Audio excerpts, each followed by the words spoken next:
Hope Cook, an ordinary American girl, became the queen of the small Asian kingdom of Sikkim in 1963 when she married its king. Their romance, despite differences in age, origin, and culture, resembled a fairy tale.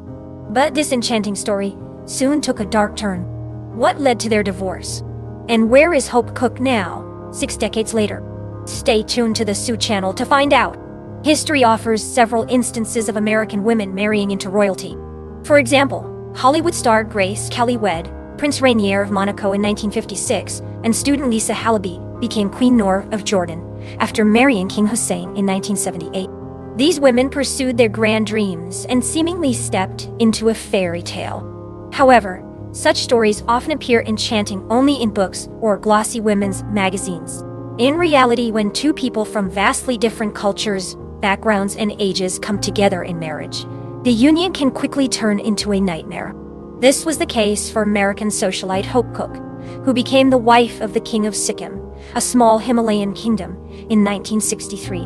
While the event has faded from memory for most, it was once headline news in Western media.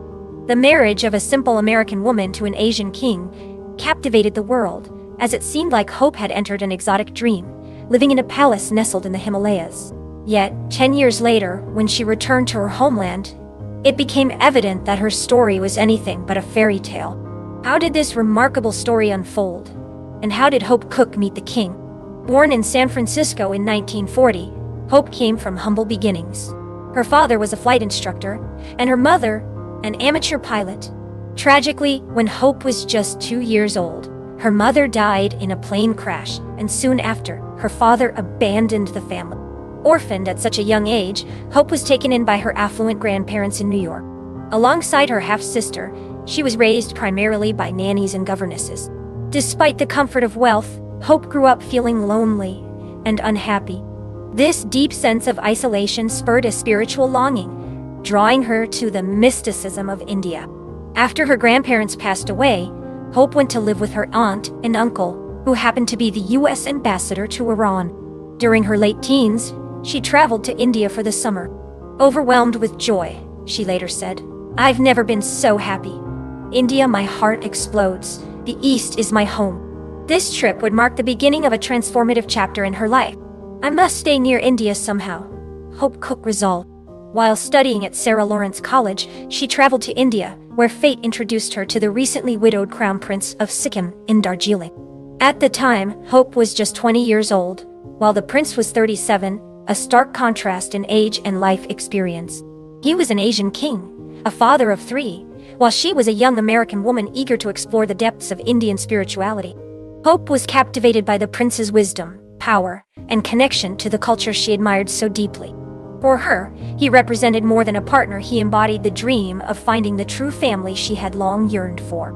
Having grown up without the warmth of parental love, her desire to belong likely influenced her decision to marry a widower with 3 children. Similarly, the prince, burdened by his responsibilities and seeking stability for his children, was drawn to Hope's youthful energy and nurturing spirit.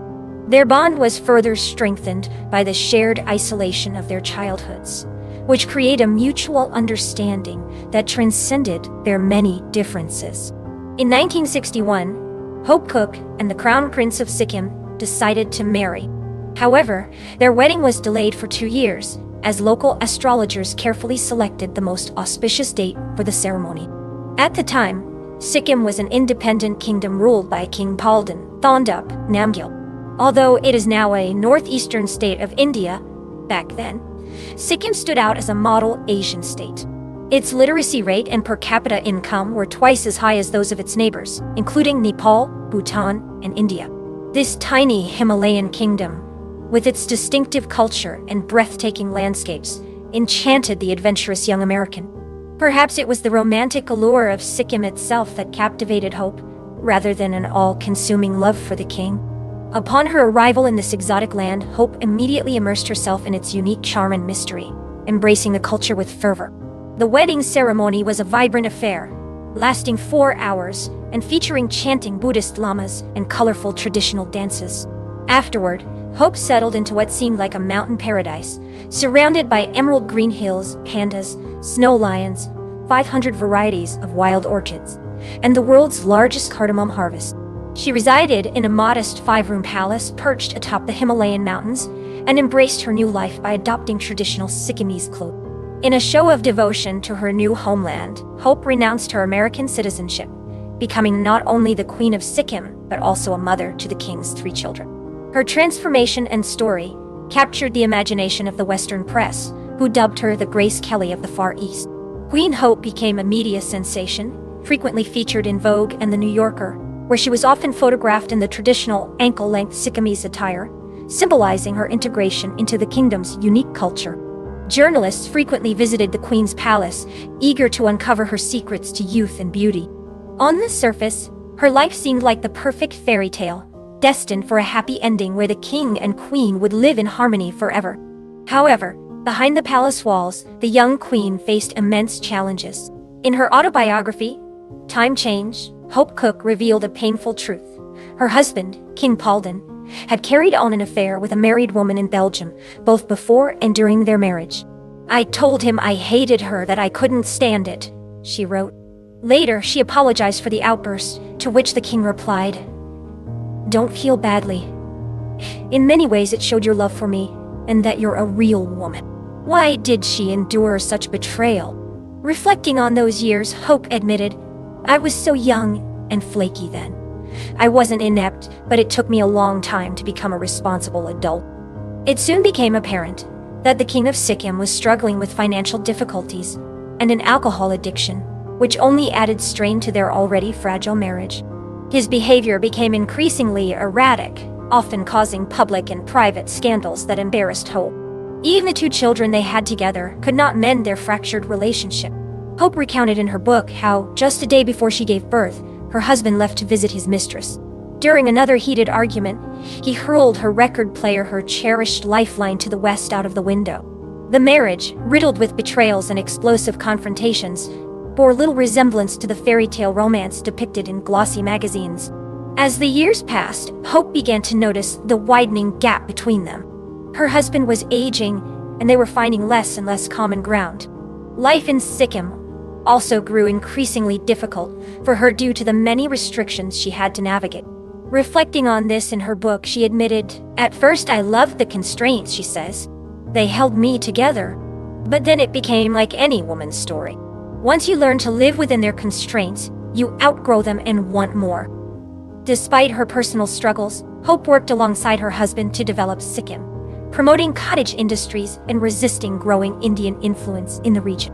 However, her efforts to save their marriage proved futile, and the tensions only deepened. The king's position grew increasingly precarious as India advanced its plans to annex Sikkim. This political instability, coupled with her crumbling relationship, left Hope feeling that her marriage was beyond repair. During one of her annual trips to New York, she rekindled a romance with a man who had been a close friend in her youth. In 1975, the turmoil in Sikkim reached a breaking point. A pivotal coup unfolded, and the Prime Minister of Sikkim formally appealed to India to annex the kingdom, marking the end of an era for the small Himalayan state. As a result of the political upheaval, the king was overthrown and placed under house arrest, while Sikkim was officially annexed as one of India's states. Hope Cook, along with her four youngest children, managed to leave the country and return to the United States. In 1980, she finalized her divorce from the former king, and just 2 years later, he passed away from cancer. Thus, their love story came to an end. Hope began a new chapter in her life. She applied to regain her American citizenship, but was only granted permanent resident status. Did she ever long for her former fairy tale kingdom? Reflecting on her past, she admitted, "I'm a different person now. If I'd had a sense of myself when I married, I wouldn't have lost my boundaries in Asia." With alimony from her ex-husband and an inheritance from her grandparents, Hope rented an apartment in New York and embarked on a new career as a writer, turning the page on her extraordinary life as a queen. Hope Cook went on to write a weekly column for Discover Manhattan in the Daily News. Her literary works include the award-winning memoir Time Change, an autobiography about her life in Sikkim, as well as Of the Beaten Path, a guide to New York and seeing New York. In 1983, Hope remarried to Mike Wallace, a Pulitzer Prize-winning historian and esteemed professor of history at John Jay College of Criminal Justice. However, their marriage ended in divorce. Hope's son, Prince Paulden, pursued a career as a banker and financial advisor, while her daughter, Princess Hope, graduated from Milton Academy and Georgetown University before marrying. Hope Cook spent several years living in London before returning to the United States. Now, 83 years old, she resides in Brooklyn, where she continues her work as a writer, historian, and lecturer. Hope Cook is a frequent contributor to book reviews and magazines, and she also gives lectures around the world. Her story serves as a powerful reminder that being the wife of a king is far from a fairy tale. In reality, marrying into royalty can bring unexpected challenges and deep disappointments. Why do you think Hope Cook and the King of Sikkim couldn't find happiness together? Thank you for watching. Don't forget to share your thoughts with me, like the video, and subscribe for more. See you next time.